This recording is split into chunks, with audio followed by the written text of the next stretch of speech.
Basically जेकॾहिं को gym करे थो पियो त पूरो वीकेंड उनखे पूरो हफ़्तो ज़रूरी आहे या विच में हिकु अधु ॾींहुं रेस्ट ज़रूरी हूंदो? न ॾिसो, हाणे इहो बि डिपेंड करे थो हर इंडिविजुअल जी रूटीन जे हिसाब सां। फॉर एग्जाम्पल को माण्हू नाइट जॉब करे थो, उनखे पंहिंजो हफ़्ते में सिर्फ़ु 2 ॾींहं या 3 ॾींहं था मिलनि, त उहो उन 2 ॾींहं 3 ॾींहं ई एक्सरसाइज करे, को इशू न आहे।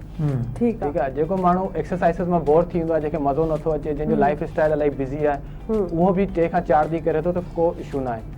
पर जेकॾहिं उहो 6 खां 7 ॾींहं केरु करे थो त उहो बि बहितर आहे। पर एक्सरसाइज वीक में करणु ज़रूरी आहे। न करण खां बहितर आहे तव्हां हिकु ॿ ॾींहं कयो पर कयो। अच्छा, कुझु माण्हू वरी जिम वञण ऐं पंहिंजी डेली रूटीन आहे, उन मां टाइम एतिरो कढणु मुश्किल लॻंदो अथनि, त पोइ घर वेही करे उहे मिनिमम छा करे सघनि था? ॾिसो, इहो बि ॿुधायो उन्हनि माण्हुनि खे का मोटिवेशन ॾियो जेके काफ़ी ॾींहंनि खां चवनि था असां संभरियल आहिनि पर नथा करे सघनि। दुनिया जो कहिड़ो बि कमु हुजे, इंसान खे इन द एंड करणो पाण खे हूंदो आहे। फॉर एग्जाम्पल डॉक्टर लाइ जॾहिं तव्हां वेंदा आहियो त डॉक्टर तव्हांखे चीज़ूं प्रिस्क्राइब करे लिखी करे ॾेई छॾींदो आहे। पोइ तव्हां घर वेंदा आहियो, टाइम ते मेडिसन वठणु, टाइम ते खाइणु पीअणु, उहो सभु तव्हांजे हथ में हूंदो आहे। असांजो कमु हूंदो आहे रस्तो ॾेखारणु, गाइड करणु, पर तव्हांखे पाण सां ज़रूरु सचो थियणो पवंदो। केरु बि तव्हांखे हथ जले करे तव्हांखे जिम कोन वठी ईंदो। ॾाढी सुठी ॻाल्हि आहे, त पाण सां सचो थियणो पवंदो।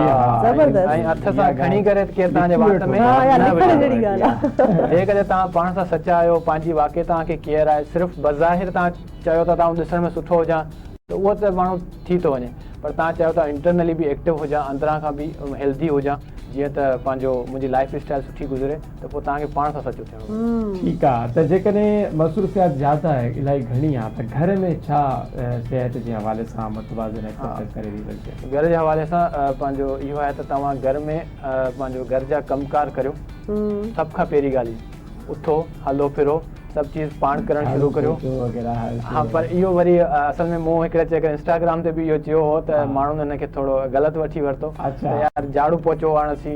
पर मुंहिंजे चवण जो सिर्फ़ु मक़सदु इहो हो इहे घर जा कम आहिनि, इहे कम बि थींदा घर जा, ऐं गॾु गॾु तव्हांजी एक्सरसाइज बि थींदी। पर जेकॾहिं फॉर एग्जाम्पल कुझु हाई लेवल माण्हुनि जी थिंकिंग आहे, उहे चवनि था भाई हे कम घटि आहिनि, असां नथा करे, त पोइ उहे सिटअप्स आहिनि, उथ वे जंहिंखे चवंदा आहिनि, 4-5 सेट हणनि। सेट मीन्स 20 चकर 20 चकर उथ वे कनि, वरी थोरो रेस्ट वठनि, वरी 20 चकर उथ वे कनि, उन खां पोइ वरी कलाक या अधु कलाक खनि थोरो वॉक करे 20-20 जा सेट वठनि, 20-20 जा सेट वठनि, थोरो घणो फिज़िकल एक्टिव थियनि, स्किपिंग थी वञे, उहा इलाही ज़बरदस्त आहे। तव्हां पंहिंजो ट्रेडमिल घर में जेकॾहिं परचेस करे था सघो,